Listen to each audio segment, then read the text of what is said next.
you doing, mate? Good and you? No, not too bad. Yourself? No, I'm doing well. Lekker. There's my coat. Hey, how's it? How's it? Goodwill. Hi, good old Keith. Nice to meet Keith, you. how you doing? Absolute pleasure.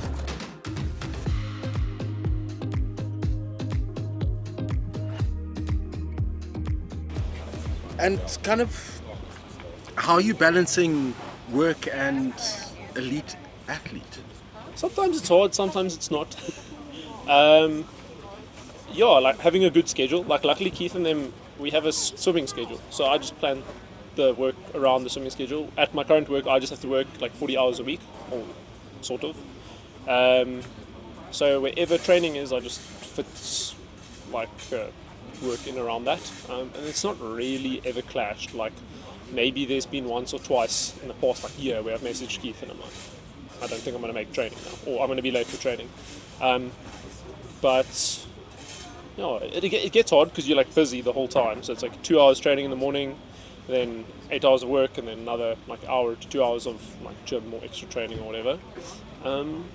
But I think having good friends, having a good support structure, coaches are understanding, that works. And then also not to like, if something goes wrong, not to stress about it, which is hard, because like for me, if something goes wrong at work, I can leave it alone and be like, I can go to bed, I'll be fine. Yeah. If something goes wrong at swimming, I'm like, stay at home and I'm like stressing. Luckily nothing really ever goes wrong at swimming. So I think it's just has to be like going through experiences, then learning from them and saying, okay, well, what works best for you? Some people, and then also adapting. Like I used to be someone when I was in university who was really good at like, I worked well under pressure. So when things got to the end of handing in and stuff, I would work, and I had to change that around when I started working because I realized it was a little bit unsustainable. So I had to be like, okay, well, have a clear minimum to do every single day. Like if there's tasks, say, okay, I need to get these five tasks done, that's my minimum. I would like to do more than that. And then, but also like, I think, I feel I'm very fortunate to have coaches, friends, the people I work with. Everyone's super nice. Like, so though it's been hard at times, I think it's just been, everyone's usually quite understanding. And your journey into swimming, I mean, when do you discover, listen, I'm okay at this thing. I can do something here. So I started para swimming when I was 12. I always did like school swimming and stuff, but para swimming I started when I was 12. I actually hated swimming. I was more of a team sport guy, so I went to school just across the road here at Boris, and I played soccer. So I made first team soccer in grade 9, and I told my parents I was doing para swimming and paracycling. I was like, I don't want to do this. I enjoy team sport. I enjoy being with my friends. And then in grade 11, I had a mate who played soccer with me, but he did swimming. But he did swimming like we called it multi-squad back in the day, or senior B. So it was like a recreational group. Like water polo players, some triathletes or whatever. So he was doing that. And then sort of convinced me, okay, like come over and try swimming again, because we were good friends, and our soccer team, soccer had started ending at the end of like halfway through the year, and I was like, okay, well, let me go and do something for my upper body. I do want to improve it, but my goal was not really to aim for Paralympics. I just wanted to do it to improve my upper body. And then, when was it? I think end of matric to first year. I sat down with Keith's colleague, Pierre, and I was like, yeah, maybe I want to try this. I'm enjoying it. Like I didn't like it in the beginning, but now the more I'm doing it, the better I'm getting at it, the more I'm enjoying it. At that stage, I was actually coaching them. Yeah. That squad that he was training in. So I actually went to Pierre, which is my colleague, and I said to him, listen, Christian is actually way too advanced for this group. We need to start thinking of something different for this guy. And then he actually he met with Pierre, and Pierre said, okay, we need to figure out a pathway now for you. What do you want to do? And they were quite strict. So it was like I'd come from doing a lot of team sport, and it was very hard for me to give up team sport because I loved playing soccer. It was like probably my biggest passion. And I think I got like a little injury in first year on my ankle. It wasn't too bad, but Pierre saw that I'd played for my PSO or something. And he was like, if I see you again, you can't swim in the swimming club. And I was like, shit. Because I said I wanted to go towards Paralympics, and he's like, well, if you want to go there, you can't be doing other stuff on the side. So it was a bit of progress. So I think from then, and then every year for like 2 or 3 years after that, from my first year to like my third year, we had to progress. Because I had started later in a way, but progression was going quickly. I had to start with like that multi-squad group, or that recreational group. Then I was better than the recreational group, but not good enough to go into the university team. So they were like, okay, well, we'll put you with high school kids. So that was a bit tough, because I was like, I don't want to swim with high school kids. I'm in like second year or first year. So that was a bit interesting. But it was really nice, because I actually learned a lot and had to humble myself to go through that. And then also made amazing friends that I still know today. And then, just progressed through there. And then I think my first World Champs was in 2017. And that's when like I got a bit of hooked on it. I realized like, I really want to do this. We went to Mexico, and it was just fun. Team was fun, and the work ethic was. I think I learned so much from swimming that I think you don't learn in team sport or like doing swimming, or I'd guess any other like single person sport. Even though you're in a team, you do realize all your achievements are you have to like be accountable for yourself. You are driving yourself to go forward. And when you're in the pool and you take one little moment off, you know it. You know when you're like holding back, and you know when you're going fast. So I think that was sort of me like going into swimming. And now it's a couple of years later. I also think it was fundamentally very important for him to join that junior group, because that's where the foundation gets put to place, where the skill set and all this. We as a club believe in long-term athlete development, and just going through all those, that phase of you need to understand how do you push off and why do we push off that way, because if you push off this way, it's going to end up resulting into a good streamline and those type of things. So that the stuff that he didn't learn when he was in that recreational group. Yeah. So it was very important for him to go through that phase, even though he didn't enjoy it as much. But he managed to apply what he learned there into the squad when he started swimming with the older, more advanced group. He started understanding why he needs to do that, and we can also see now with his progression from year to year how much he's learning actually while he's going, because he actually started swimming so late. And how good these 4 years up until now was, and how important, and what we've learned out of them, hopefully apply it into the next 4 years to translate even better. That fundamental part is crucial. Just an point of interest on the coaching side is, like I spoke to Cheryl James, and she was talking about just things that you wouldn't think about as an able-bodied athlete, is the kind of when she's coming out the start, how she's kind of twisted, right? What's the difference when you're working with a para swimmer versus an able-bodied swimmer? So when it comes to Christian, it's not that much different. He can do a lot for himself, which is great, because we don't have to assist him while he's in the pool. We need to make certain adjustments regarding training tools and how we apply the set into things, and that's also it also evolves the whole time, because you would say but something works and something doesn't work, so we have to adapt in that way. But for Christian, not such a big difference. Where the difference comes in is most likely when you've got blind or more physically impaired, where you really need to improvise. But with Christian, luckily, we haven't had big challenges. We had some challenges regarding training tools, and how to use the training tools effectively to get the best result. But writing in the sets, he's been following the general program, and we try to keep it that way, because you don't want Christian to feel outside it. He's part of a group, he's part of a family, because we call ourselves a family at the club. We're not like everybody separate. We really try and encourage each other to be a family and part of the group.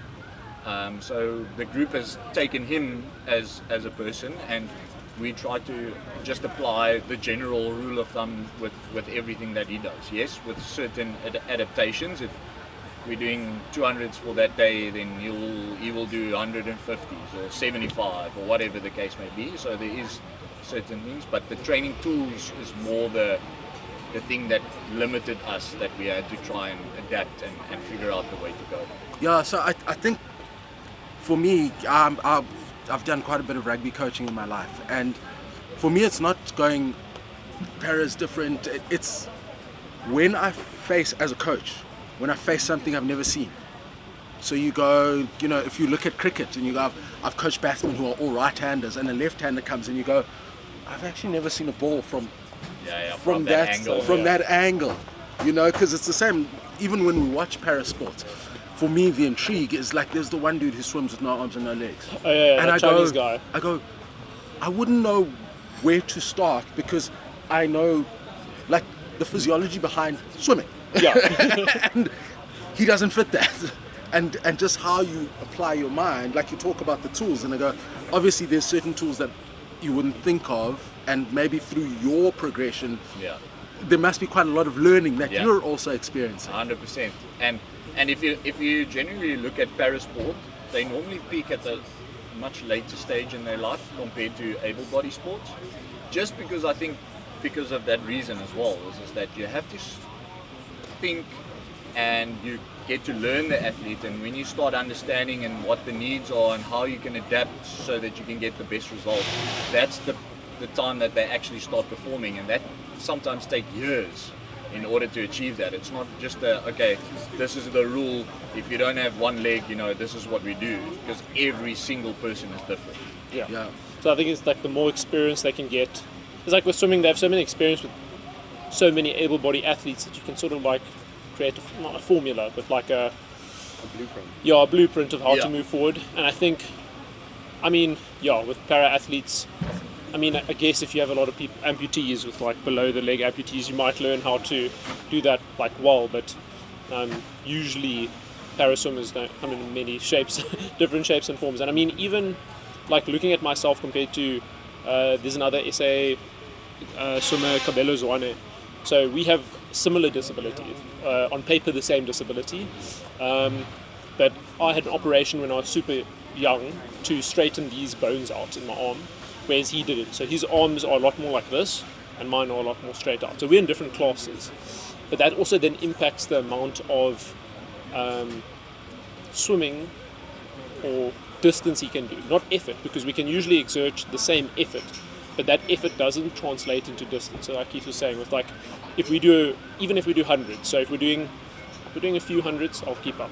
But if we're doing something like 10 100s, Keith will be like, okay, go 75 meters, or do 2 75 meters and 1 100, so that you get enough rest, because you're exerting at points more effort, and we want to sort of keep, they know the effort that they want out of the swimmer, they just need to figure out when you're hitting that effort level. And that's different for different disability swimmers. And even with the blind people, it's so difficult to. Some of them have a certain amount of vision where they won't need necessarily assistance in the pool. They might need someone to tell them to go because they can't see the clock or something, but they'll be able to see the line on the floor, or they'll be able to see the wall coming, or so on. And then you get people who can't see anything.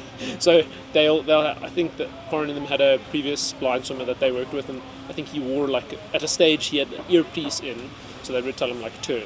Or you'd have the tapping stick, and someone would have to stand on the pool deck and tap him so that he'd know, because he was completely blind. So just coming up with ways to overcome those type of things, because at the end of the day, they just want you to move forward in a pool. And like running, and it comes naturally, because you generally walk or you do stuff naturally, where swimming is not natural. You have to actually teach yourself how to do certain things, and it's against resistance the whole time.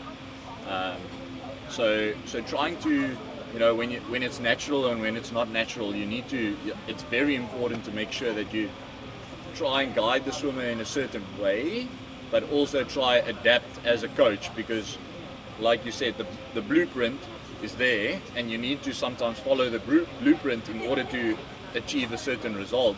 But that is most likely sometimes not the case when it comes to, he's using a lot of legs.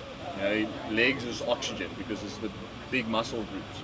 So how do I adapt his training in order to get the same stimulus in as what the rest is getting, but that's going to be beneficial to him? And that's sometimes the thing that takes really a lot of time to try and figure out with the athlete. Okay, but how did that feel? How are you feeling now? Okay, do we need to change this? And sometimes, you know, sometimes it works really well, and sometimes it's an epic fail, and then you have to adjust from there and try and see what's the next step and refocus. And it comes to regarding recovery as well, because recovery is 99% him. I can't recover for him. I can give him the structure of what I think it needs to be, but the rest he needs to figure out. Does a massage work? No, it doesn't work. I need to rather do whatever the case, whatever it is. I need to ask my wife to rub my feet or whatever, you know, whatever the case.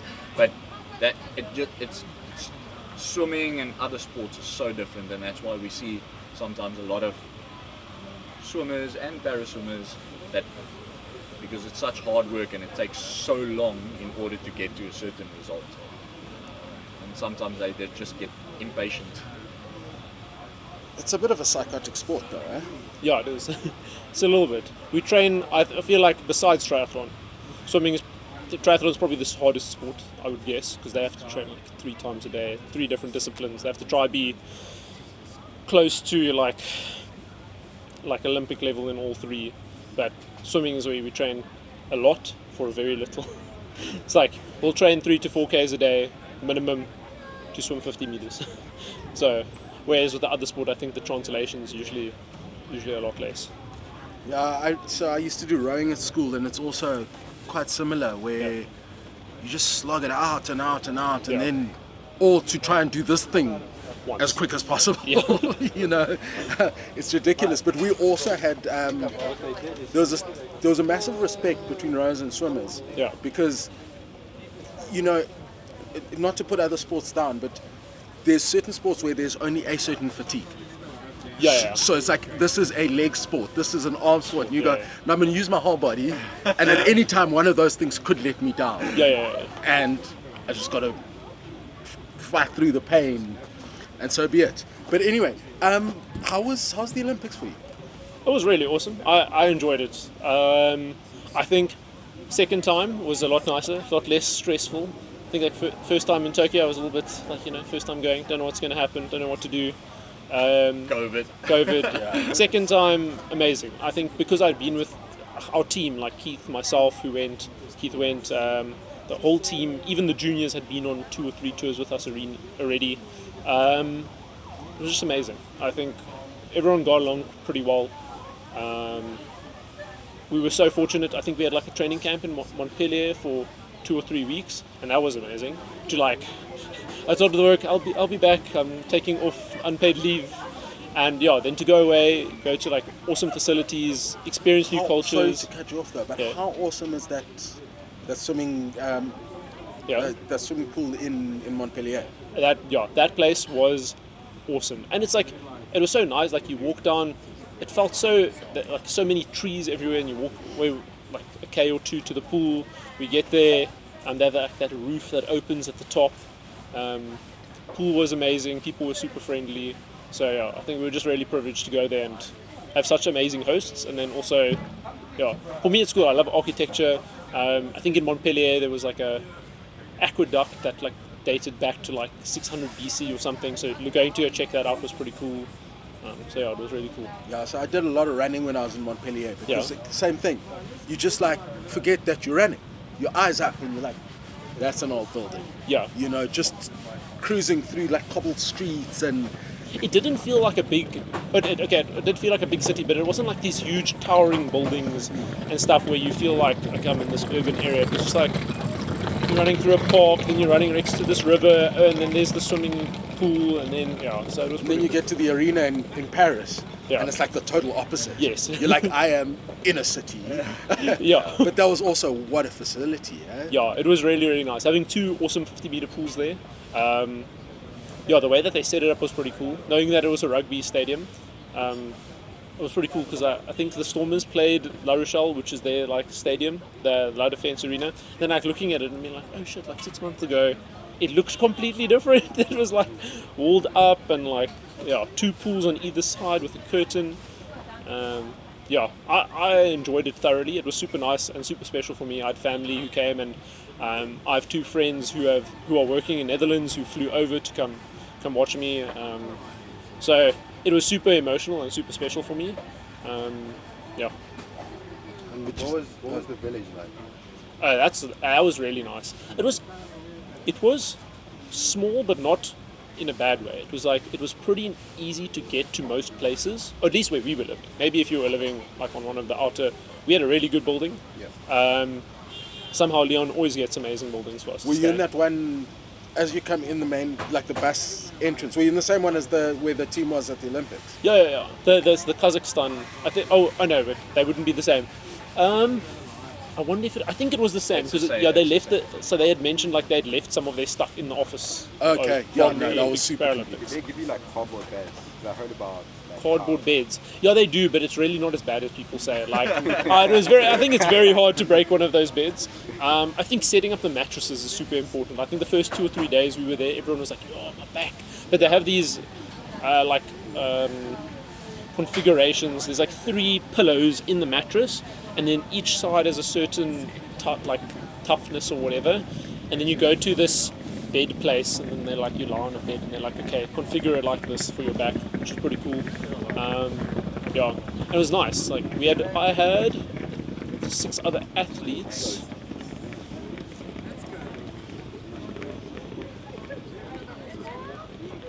No, this is mine. Sorry.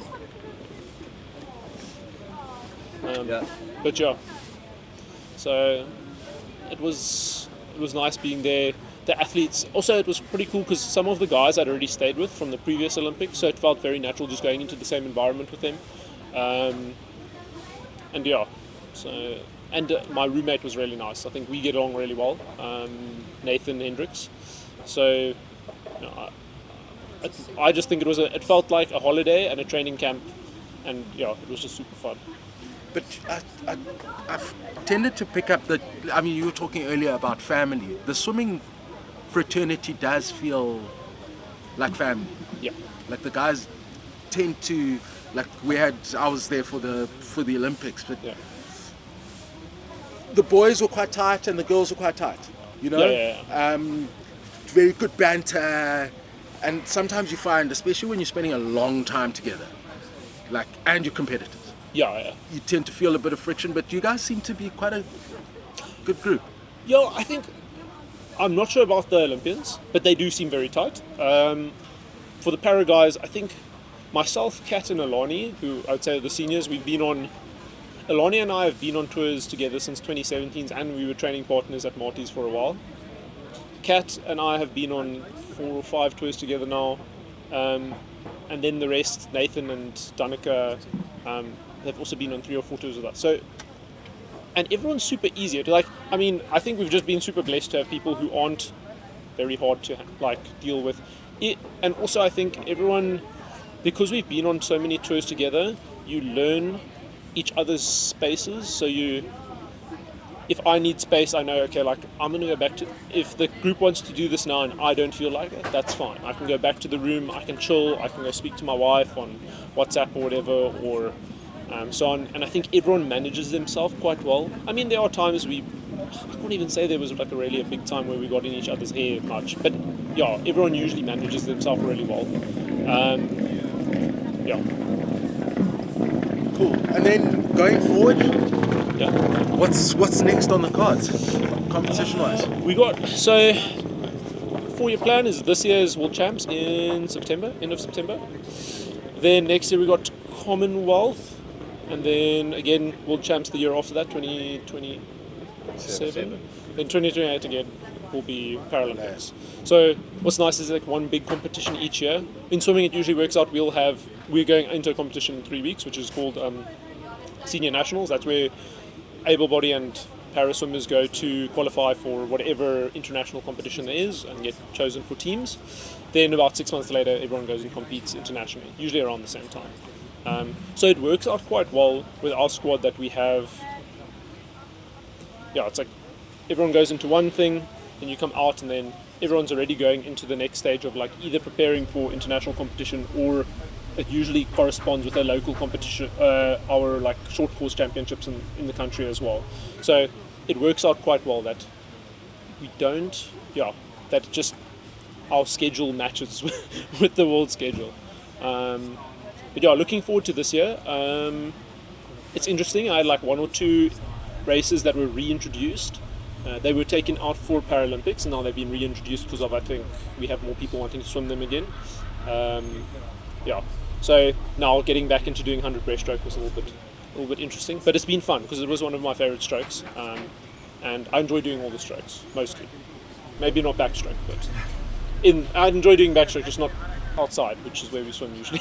We're inside a dome and you can see where you're going, it's nice, but if you're looking up in the air and you just see sun and like blue sky, you don't know if you're going left or right or so on. So excited for the year, but it's going to be a long year because usually our World Champs takes place June, July-ish, and now it's 2-3 months later. So what's also nice is it's more time to prep and more time to practice for that.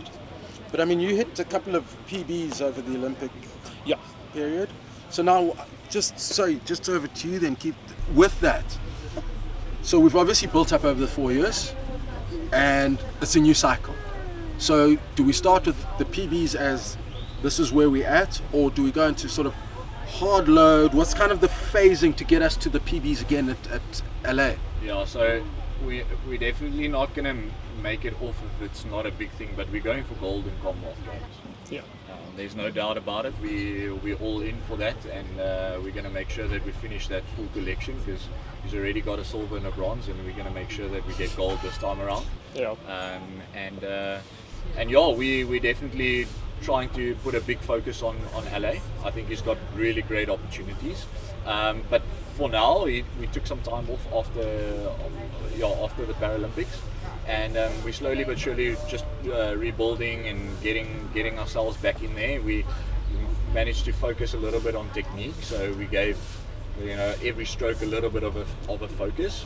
And like we're going now into SA Senior Nationals, which is a qualification for his World Champs, and he's going to race that based off our technique stuff. So what is going to be really important is to make sure that we are executing that technique, things that we've been focusing on leading into that SA Nationals, and then from SA Nationals building into World Champs.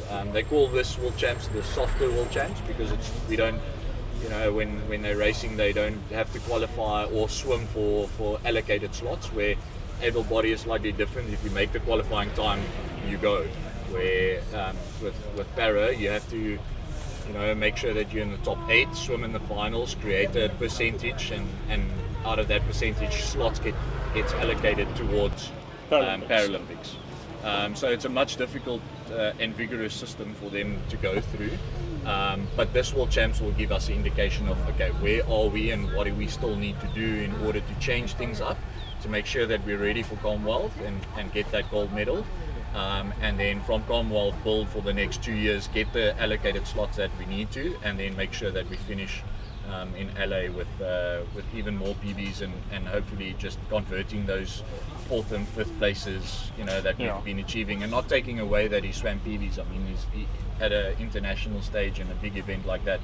I mean, it takes a lot to make sure that you're swimming, those PBs. But we're really trying to focus hard that we convert those and give him what he deserves as well. But I mean, if I look back at Ryan Lochte, if you look at the able body side, Ryan Lochte always swam against Michael Phelps and those people, and he always ended up getting silver, but never taking away that Ryan Lochte was one of the best swimmers the world has ever seen. But unfortunately, there was just people working just as hard as he was, and just falling short of the gold medal. So medals is, sometimes you have to give and take, but making sure that you are at your absolute best and 100% prepared. And I think this time around we got another 4 years to try and figure things out that we need to chat about them, adapt, go into the next cycle, and then hopefully convert to the best possibility that we can. Yeah, and I think you raise such a big point there. As people involved in sports, we need to manage certain expectations, because we always talk medals. Yeah. But yeah, I remember walking, and I've told the story so many times, walking out of the village the day after the men's 100-meter final, and Akani was walking next to us, just like another dude, just walking, and I'm going, that's the fourth fastest man in the world. Not, oh, he didn't medal. Fourth fastest, one in a village of 10,000 people. He's the fourth fastest. But also the fastest South African ever. Yeah. And sometimes we miss those stories. You go on social and people are like, oh, shame, he never podiums. And I'm like, guys, he's made 3 consecutive A finals. Yeah. 12 years of sprinting and being one of the best. So that is the things like the medals. I mean, medals are lovely. I won't say I don't enjoy it. This is going to be a chocolate milkshake. Yeah, I see. But yeah, I think all athletes can do is focus on trying to get better and trying to put puzzle pieces together. Like from when I started, and probably for all athletes, it's like you get older, you get stronger in certain places. You don't necessarily keep all the good things you're good at because you're going in one direction, and then maybe you let something slip and then you need to come back towards something. It's like putting all these pieces together and making sure that you're slightly better. I mean, but it's also nice to see, even in able body swimming, which I love watching able body swimming because there's a lot more of it than para swimming. Seeing how do people adapt to things when they're getting older. Not that I'm old, I'm only 28. So, but what do we do to carry it? Like what worked for me when I'm 19 is maybe not going to work for me when I'm 28, and the coaches know that, and we're all like, okay, well, we'll come up with a plan. We'll monitor everything, and that's why I think for a good athlete you need to be able to problem solve, and you should have people around you who can problem solve. And I feel very fortunate because I have 3 coaches who can problem solve very well in their own ways, and I think that's why South African sports people are so resilient, is that we're better because we don't have everything everyone else has. We know how to problem solve a lot more different experiences than a lot of other people. Like going to, I think at Paralympics there was a bit of a problem. Some of I think America had complained about the pool not being 3 meters deep. It was 2 or 2.5 meters deep, and the theoretical implications of it not being like that. And for us, like, if it's 2 meters deep or 3 meters deep, it doesn't make a difference, and psychologically it won't make a difference. But I think if you at a first world country and you have like the best facilities all the time for everything you do, and the block isn't the same block that I race in when I'm doing this, or the pool isn't a rim flow pool, or X, Y, or Z, then those things can play a lot more of a psychological battle on other swimmers than on us. We're just like, nice pool, we get on the block, we swim, and try to do our best. You know, just funny, when we were in Ghana for Africa Games, was the judo guys arrived like the day before competition, and the mats aren't down, and they did the South African thing, put the mats down. Instead of complaining, you just put the mats down. They put the mats down. They were like, now we can, like, you get to your training venue and it's not perfect. So you go, does anyone know how to do this? Yeah, I know. Boom, boom, boom. Put the mats down. Exactly. Got it done. And I think that's one of the things that, like, we're resilient in most aspects. And I think it's also because a lot of the time we haven't had all the facilities. We haven't had the best. I mean, us, especially, like, we do a lot of this. So you sit and you're like, who are we talking to? It was Cheryl, eh? From Limpopo somewhere. And I'm like, how is it that there are 2 athletes, like world beaters, who've both told me like, no, the reason I'm actually this good is because we had nothing. So I had to graft. Yeah. It was just like, if you want to run, make a plan, as opposed to going, listen, if the weather's not right and the track's not right, my guy, I'm not interested. I mean, the amount of South African Olympians that only trained in 25-meter pools is insane, and they've been world bests. So, like Roland Skuman, Keith had a guy he trained with Henry Hierden Herman, 1,500-meter swimmer, trained basically in a 25-meter pool most of his life. Rebecca Meader. She trained at a 20-meter pool, not even a 25-meter pool. And I think for us, we were like, and that's like also the weird thing is like we don't have bad facilities. I like going to Kings Park or to PE, but I think because we know if we do well there, I mean the pool's not even bad. I like all the pools that we swim in, but it's like you enjoy the pool you're in, and you know when you go to the World Champs you're going to be in like some fancy first world like place with an amazing pool. You just know you're going to do better. But I also think it's like the environment that you create for yourself. Yeah. You know? We at our club we most probably we've got a good facility, but it's what we created of it. If you ask anybody now where do you want to train, what do you want to do, and they will tell you let's go train at Bloemhof, or let's go and we've got a 50-meter facility just up the road, which is fantastic. They got the state of the art everything, but it's about the environment that you create while you're there, and the space that you create with your friends and your people that you're there with, and that's what's making 90% of the what you put into it. You want to go back to, doesn't matter if it's green, but it's a facility that you all enjoy, and that your friends are there and your coaches are there. That's 90% of the time happy, and 10% of the time they're grafting and trying to figure out stuff and throwing the whip down. But it's all about what you end up deciding in your head, and your emotional state and your well-being when you're on pool deck. So. Yeah, look, environment's important. So tell me, you said you went to Paul Lewis. Yeah. What year? Matriculated 2015. 2015. Yeah. Give me your honors roll, because I always love when I come to these big like traditional rugby schools, especially as a rugby fan. What's your? So there's you. Yeah. Who else was in that year of 2015? 2015, maybe not too many. I know a few around the area. I mean, Kerwin Numdu, he was 3 years older than me, 2 or 3. I think when I was in grade 10, he matriculated. A year after me, there was Olympian Jamie Riddle. Damien Willemse was also a year after me. Stephen Kitsoff was there. No, not when I was there. Brayton Poole was there. There's a few. Nick Cornett. Yeah. There's a few swimmers actually that came out of the school as well. I'm very like, the one thing I didn't enjoy was swimming with those juniors, but the cool thing is now seeing those juniors. So one guy I trained with the club, Ruud van Rienen, and Pieter Streeter and Richard Miller, like all swimmers.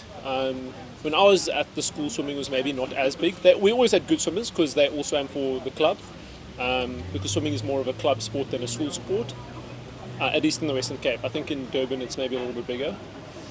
And yeah, seeing them grow up and like at the school now, swimming is so much more important than it used to be. It's not the main sport, but they have galas like in the summer quite a lot.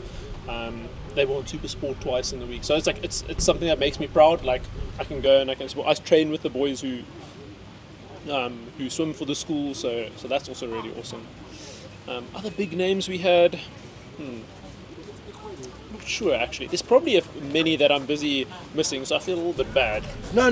So there's actually a reason for the question, and I think it goes back to what you were talking about there, Keith. Is that environment? Yeah. Like, do you feel that being in that environment creates, you're in a winning mentality space? So whether it's a rugby school or a cricket school, but when you see success, do you think it makes it easier for people to have the work ethic that is needed, to have the belief that is needed, that I can be the best? You were quite emphatic. You're like, we want the gold. Yeah. We've got these two, we want the gold. But you've seen success and you've grown up around success, versus sometimes I look at some of the athletes and you go, you've had to work so much harder because there is no benchmark. Yeah. You don't, I remember, I think it was Josiah when he was like the first marathon he ran, he didn't know how far that was. That's a problem, So do you feel that the environment around the school is I mean, we were talking about this in the car and how school has parts of defining who you are. Yeah. But do you think being in that successful environment has helped? Yes, I think so. I think, credit to my parents. They had a decision to make when I was growing up, and they were like, "Okay, we're going to send you to a school where you'd get help, or we send you to an able-bodied school where you have to learn for yourself." And to be fair, a lot of Olympians that I know have gone through normal public school, not going to a special school or a place like that. I think it teaches how to be resilient, but then also going to Porus I think was super special. I still have some of my best friends are the people I met in grade 8. And being in that environment where academics is meant to be really good, your sport is meant to be really good. Watching a rugby game on Saturday here at Makota is like, if you lose, you're sad that Saturday, you don't want to do anything. Or if you win, it's like, the guy on the field, the people who you're playing for, or who are playing for you, and you're there singing for them. So definitely, it was a big part. I don't think because I was more of a team person, I loved watching rugby on Saturdays. It was like one of my highlights, getting into all step outs, going there as a little kid and watching. But there were definitely key figures inside Porus. Now that I look, as I was getting out of matric and going into first year, there were definitely two people. One being Kerwin Numdu, the shot putter. I think a big thing that stood out to me, to where I was like, I could do something with para sport, is when he played, I think it was either second team or third team rugby, one off. I think was he playing lock, or he was playing, I'm not sure exactly which position. I was sitting there, we were playing our derby game against Grey College. And on the field, seeing Kerwin play between the first team and the third team is like, the players are always on a very similar level at Porus. And seeing Kerwin do that, I was like, that's insane to me. And then also probably someone who was in school with me, Nicholas Gwinnett, I think, maybe not on what he achieved as top level, but someone who was super dedicated every single day. He was a swimmer, so I knew him from that a little bit, but the amount of effort and hard work that he put into something, and whereas I would go gallivant with my friends on a Saturday or go do whatever, this guy was every single day dedicated towards going to things, towards swimming. When he's transitioned over to triathlon, trying to pick up his running and his cycling. I think we had so many people that you could look at and you'd be like, shit, this guy's doing a lot. And you introspect to yourself and you're like, am I doing enough? And there are times where you have to be like, okay, I'm happy with my progress, and there's other times where you have to be like, okay, no, I think I can step it up. And I think the school was really, really good with that. So success breeds success. There's no doubt about that. But that fire also needs to start within you. And if that fire gets ignited, to see the success around you, it's so much easier. Where if you're on your own, you have to create that success for other people to follow. So in that sense, I do think it's a big thing, but it has to start within you. If it's not burning here, then you can stand on your head. But you need to be willing to do whatever it takes. If I tell Christian, for you to swim a PB tomorrow, you need to run 15 kilometers today. He needs to 100% believe in that. What we're giving him, that is not going to be like, I question that. If he truly believes and the fire is burning, whatever happens and whatever is going to be successful. But it has to start within you, and having lots of people around you, it helps ignite that fire, and that's the great story about it. Yeah. And I think, I think our club is built up to a point where we have a lot of people who are so driven to try and become really, really good that it's, when you're on your own. So there was a stage where I was training on my own, between transitioning from Marty's to the club we are at now. The same coaches. The coaches just started a club here. And having people who have who understand the same pain that you go through every single day, and understand the same type of things makes it so much easier, because it feels like you can bond with them, that you can, like, there's this unspoken, like, I know what you're going through type thing. And then also seeing people I trained with from Marty's, like Emma Chelios, make Olympics, and it's these things like, you know, the effort and the time and like the blood, sweat and tears they put into it, that you're so invested in them getting there, and it's like heartbreaking when people don't get there. It's super emphatic when they do get there, but yeah, I think and the people who make it are never really the most talented people. You do get those really talented people who make it, but there are so many swimmers that they'll like come up, and then when they realize what it takes to get to the next step is a lot more than what they're doing now. And usually that comes with, like, when you're young and you're getting up to about, let's say 21 years, 19 years old, you're going through growth spurts, so a lot of your improvement is definitely coming from hard work, but it's also coming from like genetic luck. And then things start to even out, and then that guy who's shorter than you starts swimming faster than you, and then the guy who was never faster than you is now like right behind you, and then I think that's where we see a lot of people drop out of sport and out of swimming, and then that's when it really gets tough, because everyone gets to the same point, and then it's about who is not always training harder, yes, but then everyone's training hard at that level, who is able to turn their training into success, who's able to do whatever the coaches are trying to get them to do. How are they flipping that switch in their brain that coach wants me to do X, Y, and Z, and I need to be doing X, Y, and Z in the race to get faster. If they want me to increase my stroke rate, and that's what they want me to do, get faster, am I able to do that every single day and do that in a race? So yeah. And if you could give a piece of advice to any of the younger athletes that are coming up, what would it be?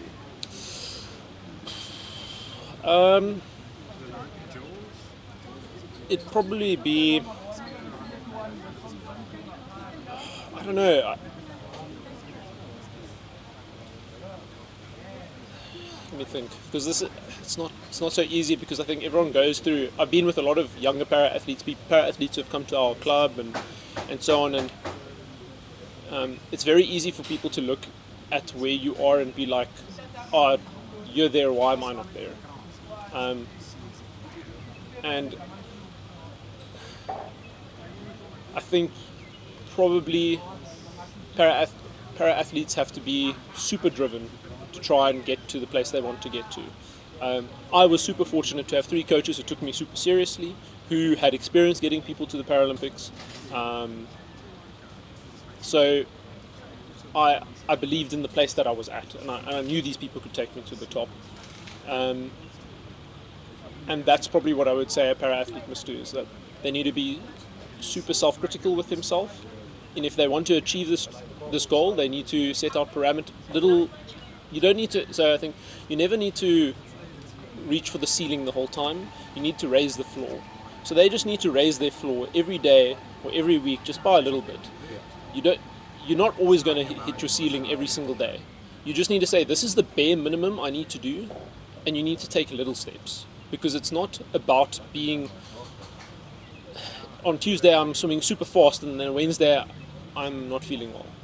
But I'm not going to reach the same ceiling, but I need to make sure the minimum standard that I'm having is a really high standard. So I'd say para-athletes have to set a high minimum standard and then take little steps. Don't set stupid goals. Set realistic, small little steps, and they will add up in the end. And also, it will be much more motivating if you set little steps for yourself. Because if you set like, okay, I want to make sure on 8.25s of the 10.25s I do X, and you do that, then you can say next week I want to do 9, and the week after that I want to do all 10. And that's realistic steps to set. And then you can go and tick off and you can be like, look, I'm making progress. Whereas if you do 1 super well, and you do 2 not really well, and then then what's the point of that? You need to make sure that your minimum standard every single day is good. And I think that's swimming is helping with that with work actually, because like I know realistically what can I get done in a day, what do I need to get done a day, and then you set your minimum floor and you try to achieve that, and then you say, okay, well I have a little bit more energy to go a little bit more. So I would say they need to be realistic and they need to set realistic goals, but also dream big. Like if you don't have that fire inside you, you aren't going to make it. And it's not about motivation, it's about discipline. Discipline is probably so much more important than motivation. So I slept 4 hours last night, I just couldn't fall asleep. And I could have been like, I don't want to come to training. I've slept 4 hours, I know I have a hard Thursday set to do. But then I got in the pool and I said, okay, well, and it wasn't a very fun set. I was like, okay, I got 40 25s to do and they all have to be really fast. The first 15 are going to be okay, and then I need to figure out how the rest of the 35 are going to go. What am I going to do to make sure that that's going to work? So be realistic, but also be disciplined. Motivation is like a weird thing. It will come and go. Like you'll want to be swimming one day, you won't want to be swimming the next day. You'll want to be the best entrepreneur one day. You'll be like, oh, I'm okay with just like going out with my friends and doing things. You just need to set little routines, little things, and those will make the big difference. And just to fill in with that, I mean, just from my side, from a coach's side, you won't be able to get to any of that if you don't arrive. Like a lot of people, it's the most challenging thing is to arrive. Because when your alarm goes off at 4 o'clock in the morning, no one's keen to do anything. Even me, as a coach, and a big family man. When I see my little one in the bed and my wife is there and my alarm goes off at 4 o'clock and I'm like, I have to go look after 30 more kids, that aren't yours, which is not mine. It's like, but you have to arrive. Yeah. They expect me to arrive. Yeah. We expect them to arrive. But if you arrive, you can apply those things. But sometimes it's easy to say, but maybe just today, but then out of the 10 you're not getting in, not even just one done, you're getting none done. And if you can just arrive week after week, month after month, consistency ultimately leads to success. Yeah. But I think the point, it's like with running, hardest thing about running is putting on your shoes. 100%. Yeah. The moment your shoes are on and you hit the part where you start running, the hard part is done. I promise you, I've kitted myself out, got my shoes on, everything, and then took off all my clothes. I have done that before. Get on the track. I have done that before, and I'm a big runner. But Christian, what I wanted to ask you, just on the last point that you made there, is that you said you started swimming at 12. No, like I'd started swimming, I'd always done school properly. swimming and stuff, but like tried to swim galas at like para galas was the first time when I was 12. And then 19 I stopped swimming completely for like 3 years, between 15 and 17 or 15 and 18, and then I started again, but that wasn't to swim galas. And then a year later I started swimming galas again. Okay, and you're 28 now. Yeah. So what would, if 28-year-old you could go back, I want to go to that 15-year-old because that's a hell of a part in life. If you could go to that guy and talk to him, what would you say? I think I still have this problem, but I've maybe got better at solving it. It would be, luckily I read a thing yesterday where you mustn't have your home in other people. So your drive and everything that you do, I was the point with team sport in that I was someone who loved pleasing people. I loved having my friends around me. I enjoyed doing social things. But if you allow other people to be where you get your enjoyment from, someone will always let you down because they don't necessarily, they do have your best interest in heart if they're your friend, but no one's going to live up to the thing you want in your head. So you need to make sure that your emotional state is based upon what you're doing and not what you are doing for other people and other people are doing for you. I think that's something I still struggle with. But if I could go back to that boy and be like, listen here, stop caring about the hanging out with your friends the whole time and going having socials with them and doing stuff, like I'm not sure where to switch. There was a switch at some stage. I'm not sure exactly what time or when it was, but I did realize, like, listen here, I'm busy not living for myself, or like I'm living to please other people. I need to make sure that I start coming and being more healthy. I still have a bit of that problem, but I think I now know it. Except when I was younger, it was more like a compulsion to be like, I want to please people. So if I could go back to that point and be like, think about what you really want to do. Are you doing this for yourself? I'd also tell him to be realistic. I think my big thing is, like, I played club soccer from when I was super small, from the age of 5. And that was one of my big passions. But if I could go back to maybe like even just 13, 14-year-old me and say, like,